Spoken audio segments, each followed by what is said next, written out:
ينزل الجبار في كل ليلة بلا كيد جل الواحد المتمدح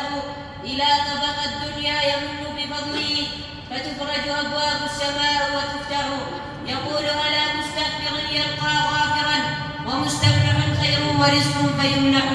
روى ذلك قوم لا يرد حديثهم ألا خاب قوم كذبوه وقبحوا وقل إن خير الناس بعد محمد وزيراه قدما ثم عثمان الأرجح ورابعهم خير البرية بعدهم علي حليف الخير بالخير منجح وإنه للظهر لا ريب فيه على نجم الفردوس في الخلق تسرح سعيد وسعد وابن عوف وطلحة وعامر فهر والزبير الممدح.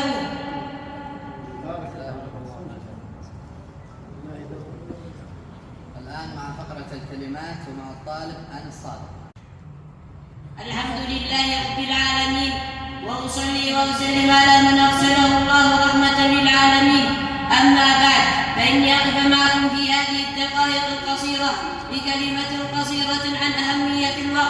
الوقت هو الحياة نفسها فمن ضيع وقته فقد ضيع عمره وكل لحظة لا يمكن أن تعود وقد كان السلف الصالح رحمه الله يدركون قيمة الوقت إدراكا عظيما وكان أحدهم يقول يا بنو آدم إنما أنت أيام فإذا ذهب يومك ذهب بعضك ويقول الله تبارك وتعالى في كتابه الكريم والعصر إن الإنسان لفي خسر إلا الذين آمنوا وعملوا الصالحات وتواصوا بالحق وتواصوا بالصبر. إن هذه السورة العظيمة تبين أن كل إنسان في خسارة إلا من استثمر وقته بالعبادات والطاعات والعمل الصالح. قال رسول الله صلى الله عليه وسلم نعمتان مغبون فيهما كثير من الناس الصحة والفراغ رواه البخاري. فيا عباد الله لا تضيعوا